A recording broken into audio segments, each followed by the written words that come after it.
Hello दोस्तों, नमस्कार। मेरे प्यारे कान्हा कन्हैया चैनल में आप सभी का हार्दिक स्वागत है। कैसे हो कन्हैया के लाडलो, गोपाल के प्यारों। आशा है आप सभी बहुत अच्छे होंगे, आनंदित होंगे और सभी अपने अपने कार्य में व्यस्त होंगे। तो आज मैं आपको बताऊंगी विजया एकादशी के बारे में। विजया एकादशी फागुन मास की कृष्ण पक्ष की एकादशी को कहा जाता है।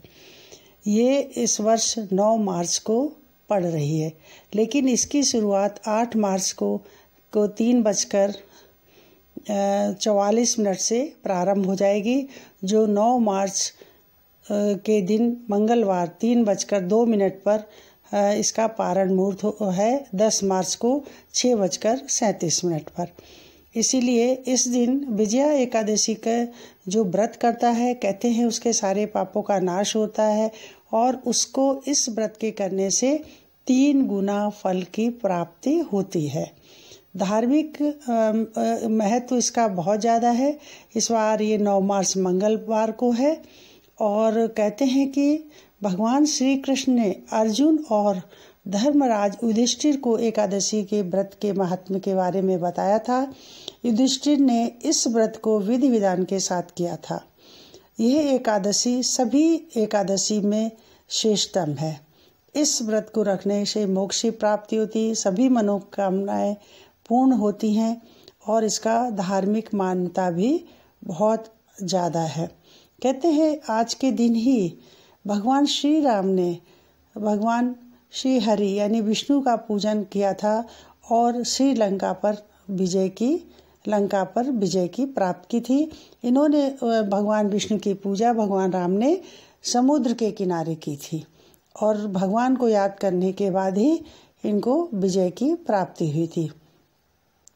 तो एकादशी के दिन कैसे करें? तो सुबह उठे, सबसे पहले स्नान करें, साफ वस्त्र धारण करें और व्रत का संकल्प जरूर लें। जब हम कोई भी व्रत करते हैं, तो कोई भी पूजा करते हैं, तो उसका संकल्प लेना बहुत ज़रूरी हो जाता है।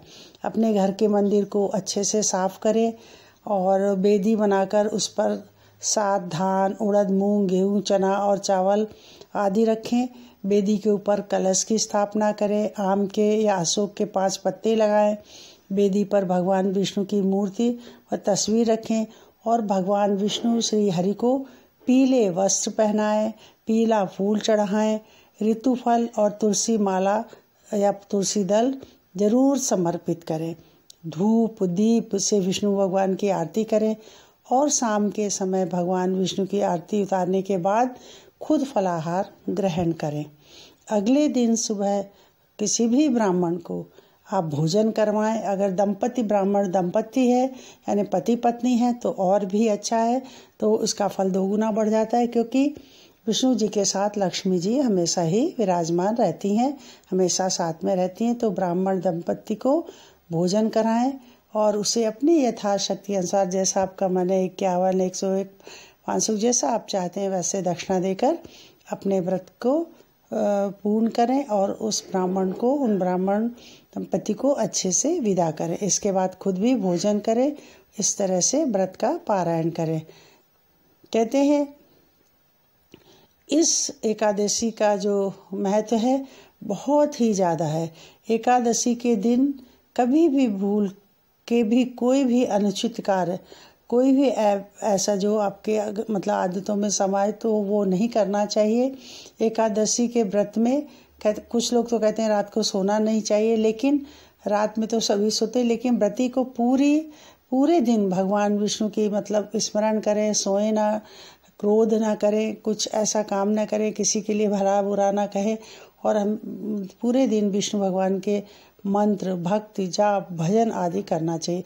हो सके तो रात को 12 बजे तक भगवान विष्णु का भजन गाते हुए जागरण भी करना चाहिए।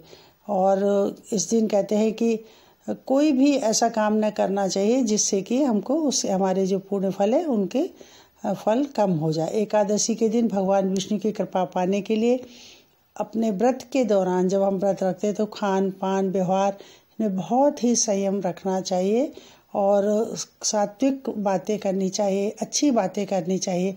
यदि हो सके तो किसी गरीब की और किसी परेशान व्यक्ति की आप मदद कर सकते हैं तो ये और भी बड़ी बात होगी।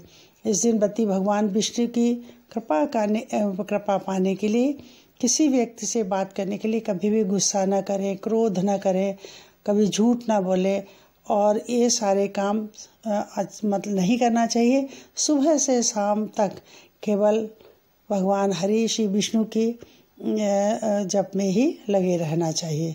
तो इस तरह से ये जो विजया एकादशी है उसका व्रत करना चाहिए और इस तरह से पूजन करने के बाद आपको व्रत का समापन करना चाहिए। तो ये छोटा सा विजया एकादशी के बारे में जो मेरा ये है, मुझे थोड़ा सी जानकारी थी वो मैंने आप लोगों के साथ शेयर की। अगर आपको कुछ नहीं आता है तो हरि ओम नमो नारायण, ओम नमो नारायण, हरि ओम नमो नारायण।